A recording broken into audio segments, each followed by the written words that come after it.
Hi and welcome to Midnight Cry. I'm your host, Rommel Gassain, and today we have with us Jay Smith, who'll be discussing with us the rise of Islam.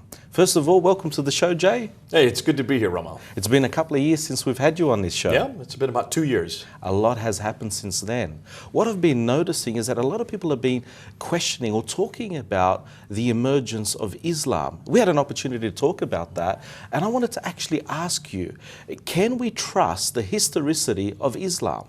Well, it's interesting that you bring that question up this year, because this year especially, it has come out into the open. This is 2012, and there have been 2 books that have been published this year that refer to these problems concerning how did Islam begin. One of them came out this spring. It is called In the Shadow of the Sword, written by Dr. Tom Holland. If you have a chance, Rommel, go and read it. It's amazing. It's long, yes, I know. Nonetheless, Dr. Tom Holland then put what he wrote in the book into a documentary called Islam, the Untold Story. It was shown in Britain just 2 months ago on Channel 4 television, which is one of our 4 main channels. What he was asking in that book and in that documentary is something that every historian should ask. In fact, we should all ask, and that is, how did Islam begin? See, people aren't asking, even Muslims are not asking, whether or not Islam is good for us, or whether or not Islam makes sense, or whether or not our experience is important. They're asking a much more important question, the same question they're asking of Christianity, and that is it true? Is what Muhammad did concerning the classical account of how it began, is that true? Did Muhammad really live in a place called Mecca? Did Muhammad really move from Mecca to Medina in a year called 622? Did he then start receiving revelations from 610, first in Mecca up to 622, and then from 622 to 632? Do we have any reference for this? Is there even any material that was written down at that time that can support these facts? Yes. Jay, we know what the findings say, and we're going to go into that, but we want to find out first, what is it, the classical account? What do Muslims actually say?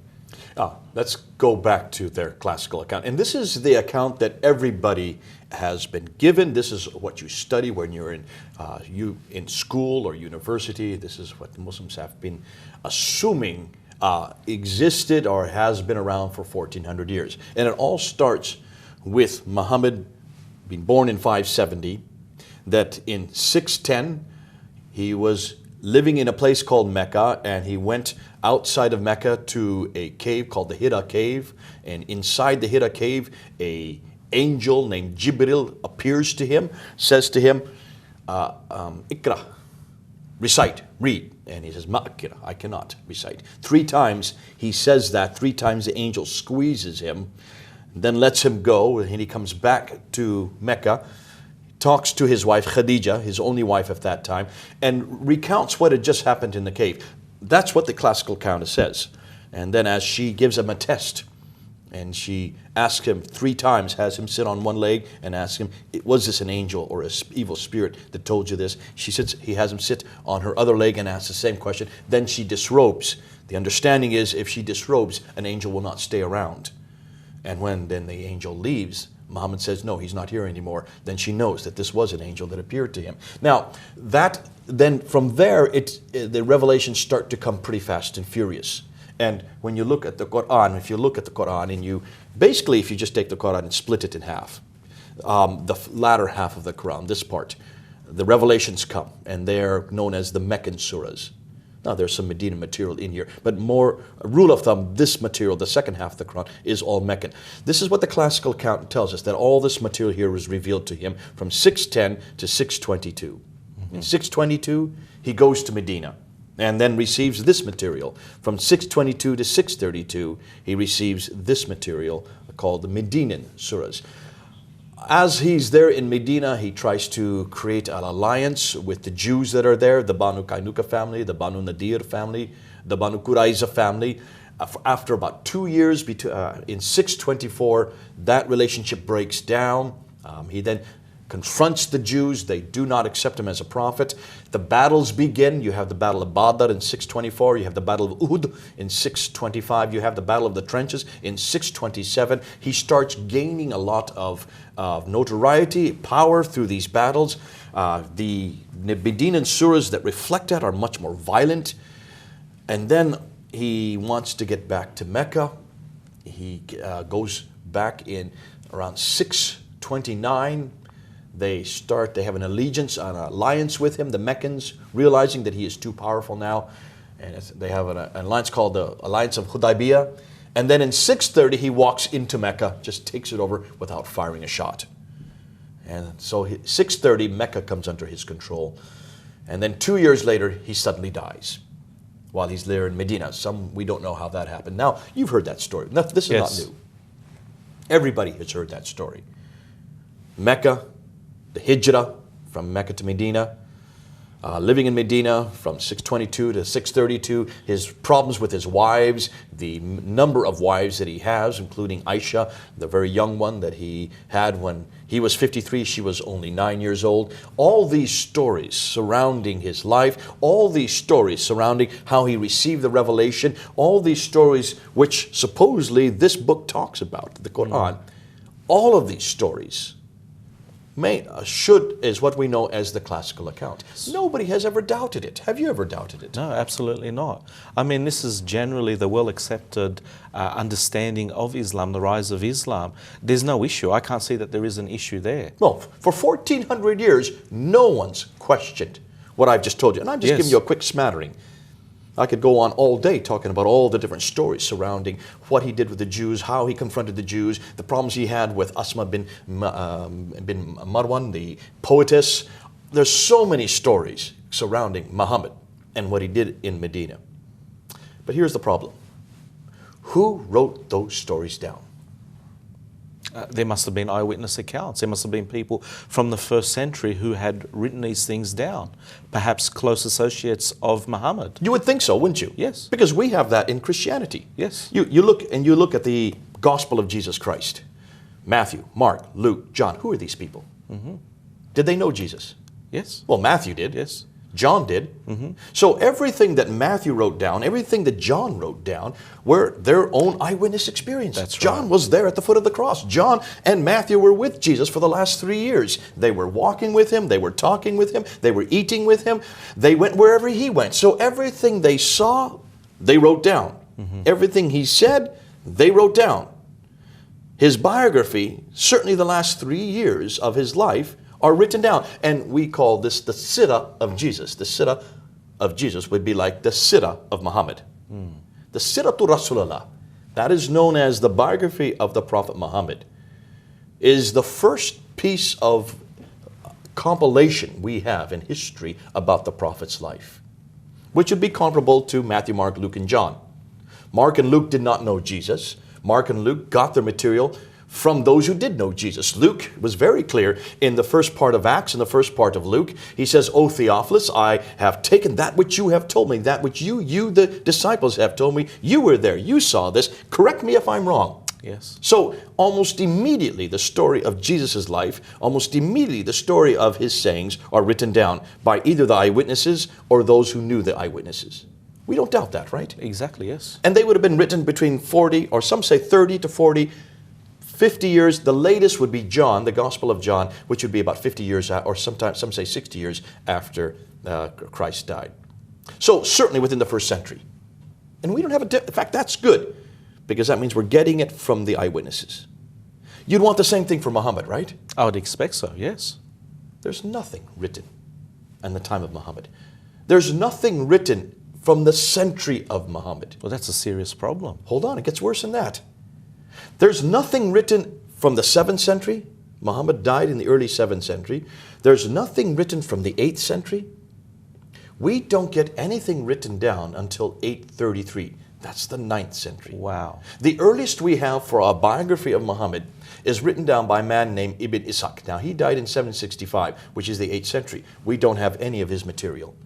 All of his material is then rewritten by a man named Ibn Hisham, who was a disciple, a student of Ibn Ishaq. And Ibn Hisham even admits that he throws out much of Ibn Ishaq's material that he didn't like. He only kept that which he wanted. And that is the first biography we have of Muhammad. I mean, what Ibn sort of- Hisham died in 833. Muhammad died in 632. How many years? So that's almost 200 years. That's right. Over 200 years later. Over 200 years before they first write down the biography of the Prophet Muhammad. Now, that's not all. We have others that are written after. Al-Waqidi writes after Ibn Hisham, after 833. What about the sayings of the Prophet Muhammad? What about the sayings of Muhammad? These are the most important part, the Hadith, as they know about it. Because the Hadith are basically the material that Muslims have to read to know how to walk, talk, eat, drink, sleep. Everything they do is based on those Hadith. Okay, yes. I mean, you can't live today or any time or anywhere without looking to see how the Prophet lived. And to understand how he lived, you have to see what he said for every occasion. The first compilation of the Hadith, the first reference of the Hadith, is not written down to Al-Bukhari writes it. Al-Bukhari. Now every Muslim should know who Al-Bukhari is. In fact, those Muslims who are watching it right now, you all know who Al-Bukhari is because Al-Bukhari is your most important authority. Yet how many of you know when he wrote this down? See, this is what they're not asking. Tom Holland is asking this question. Robert Spencer wrote another book called Did Muhammad Exist? Now that's a pretty provocative title, isn't it? Yes. That's not really what he was saying. That's just a title to catch your attention. He knows Muhammad did exist. What he's asking is, what Muhammad are we talking about? Which Muhammad exists? Did Muhammad of history exist or the Muhammad of faith? Because he knows, and so does Tom Holland, that everything we know about Muhammad, everything he did does not get written down till 833. Everything he said was first written down by Al-Bukhari. Now, Al-Bukhari died in 870. Muhammad died in 632. He was writing between 850 and 870, about the last 20 years of his life. How many years after 632 is that? A long time. You see the problem? That is a big crack. That is a really big flaw. That's 220 to 250 years after Muhammad. Do the first sayings of the Prophet get written down. Now, according to what Muslims tell us, according to their tradition, Al-Bukhari was given 600,000 of these sayings. He was to look at every one of these 600,000 and to throw out that which he did not like. According to the Islamic traditions, again, not my material, their material, he threw out everything except for around 4,397. So why would he throw them out? I mean, you would think these would be something that's quite valuable, quite prized. How can you just turn around and throw a saying of a prophet, your own prophet? Well, he was given the right, he was given the authority to go through and look at them and decide what was authoritative and what was not authoritative. Now, the reason why is just look at the dates.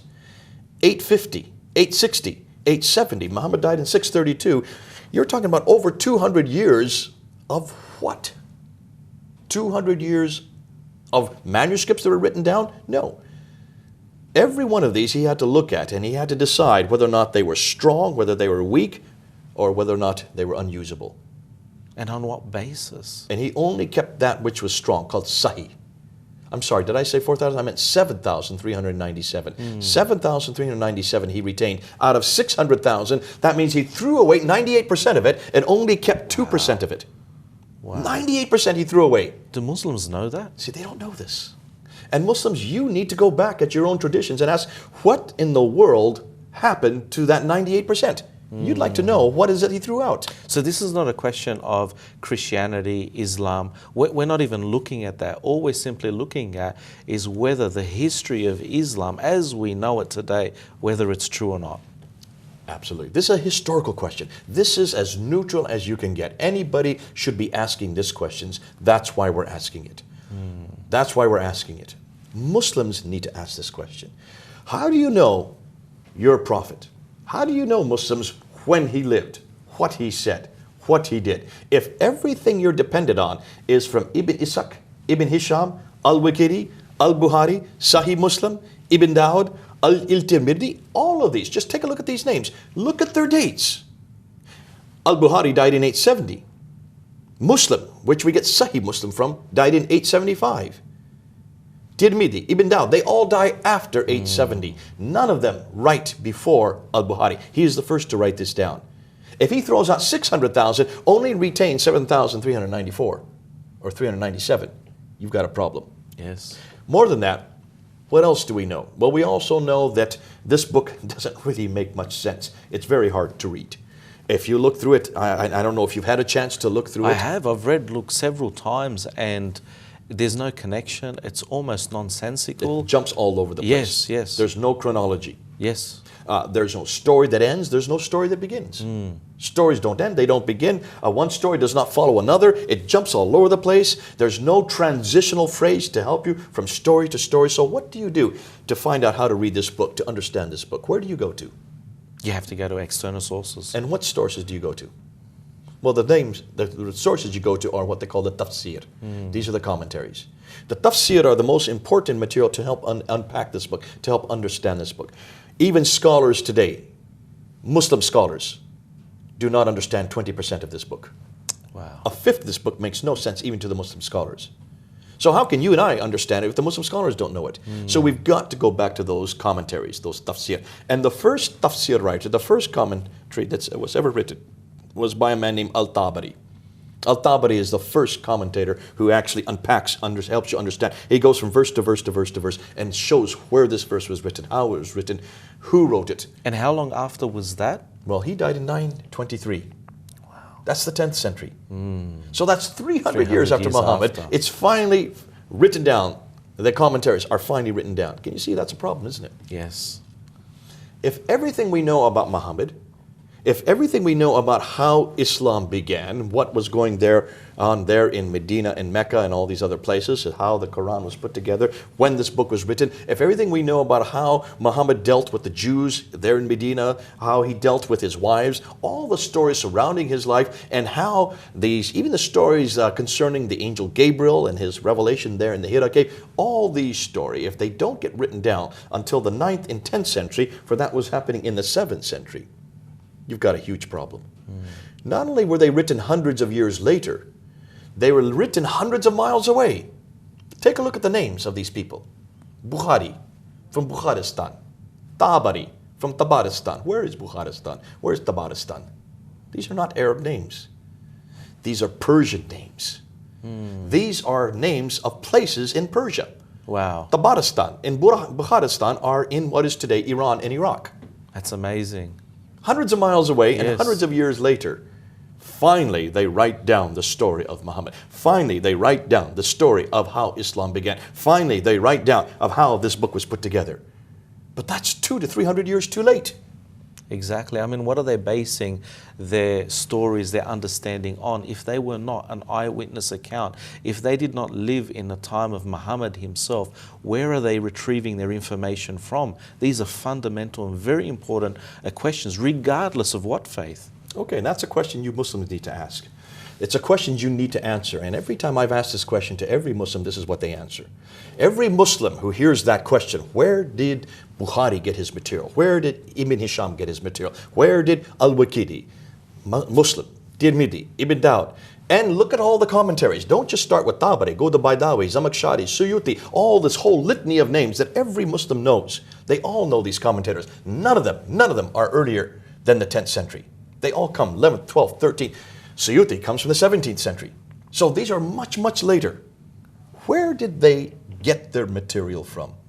That's the million-dollar question. That's right. Do we know? When you take a look, and you will see that every one of these traditions that Al-Bukhari borrowed has a list of names before it. They're known as isnad.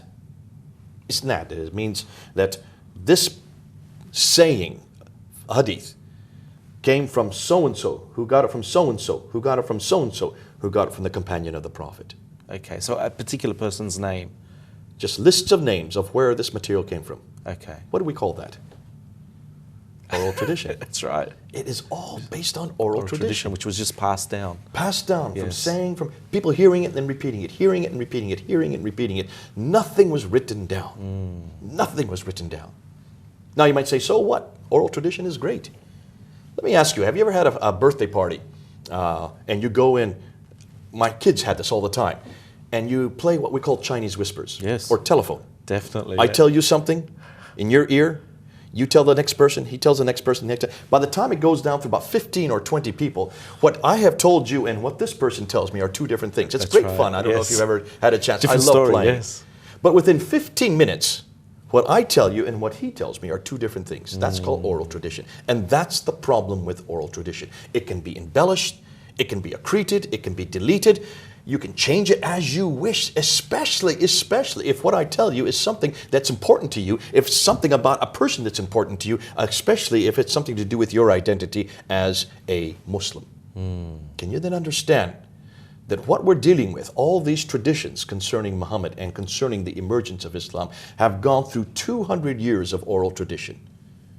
200 years of throwing out all the problem areas, 200 years of embellishment, 200 years of deletion and accretion, 200 years of manipulating the story. So finally, when it's written down, Muhammad becomes the greatest lover, the greatest husband, the greatest warrior, the greatest leader. In every category, he is superlative. Have you noticed that? Yes, yes. He is the model for all mankind. Nothing is wrong with Muhammad, I hear that all the time. In fact, whenever I talk to Muslims, they say, he is closer to me than my father, and my brother, or my closer to me than my family. And that's why they don't like us to mock him. That's why they don't want us to have any cartoons against him. That's why this new video that has gone viral all over the world, The Innocence of Muslims, has caught such a huge furore, because Muhammad must not be mocked, because Muhammad is their model. But based on what? Ooh, I love it. Because what this tells me is the Muhammad they're looking at is not the Muhammad of history. He is the Muhammad of faith. He is the Muhammad that was constructed in the 9th and 10th century, that is a different Muhammad than what we find in the 7th century. Because I'd like to know who that Muhammad was. Yes. Because Muhammad did exist. There was a man named Muhammad. He did live in the 7th century. That's not in doubt. So how are we going to find out about that Muhammad? Where do we have to go? Well, we'd have to go to sources which are written outside of the Quran and outside of these men. We've got to go back to the 7th century. Yes. And see, this is what they're doing in Europe now. And some of the greatest minds, some of the greatest scholars are doing this now. What they're doing is they're going back to the documents from the 7th century, going back to the material from the period that Muhammad actually lived, going back to the century and the places that Muhammad actually lived. So were these people Muslims, or these were people simply writing about Muhammad and Islam? Well, this is what's going to destroy it. What I'm going to say next is going to be difficult for Muslims to hear. I know that. This is going to be hard for you to hear. But bear me out. Listen to what I'm saying. The people that are doing that are what we call Orientalists. These are experts in their field. Who are Orientalists? Now, that's a loaded term. An Orientalist is somebody who studies the Orient. Now, that's a word that was created back in the 1800s to basically describe the Orient at that time, which was the Middle East. So an Orientalist is somebody who's an expert on the Middle East. Now, these are people who have spent their whole careers studying the Middle East. But they're not just people who are from the Middle East. They're actually experts who know the languages of the Middle East. These are people who are linguists, like Dr. Patricia Krone. Dr. Patricia Krone is a Danish Orientalist. She reads and writes 15 languages, all archaic languages, all languages from the time period where Muhammad lived, the same time period, the same century. And she has probably done some of the most devastating material. What I'm going to do next... What do you mean by that? But are these just people, they're historians, they're linguists, and they're purely with an unbiased view, they're just digging up, resurfacing history from that era? They're going back to the 7th century, and they're going back and reading the original documents. Wow. The original documents from the 7th century. Now, in the next segment, when we're going to talk about this, we're going to unpack a little bit of what they're finding. And it's not going to look pretty for Muslims. Because what they're finding from the 7th century, from the time that Muhammad actually lived, from the time where Islam actually began, what they're finding does not parallel with what the Muslims have been telling us. You're going to see that not only is there no place called Mecca at all, we can't find any reference of Mecca at all in the 7th century. We won't find any people called Muslims. There was no such thing as a religion called Islam in the 7th century. Muhammad, yes, we have reference to him, but he's not the Muhammad that we read about in the traditions. Sorry, Jay, we're going to have to end this and look at some of these things that you've just brought up in the very next segment.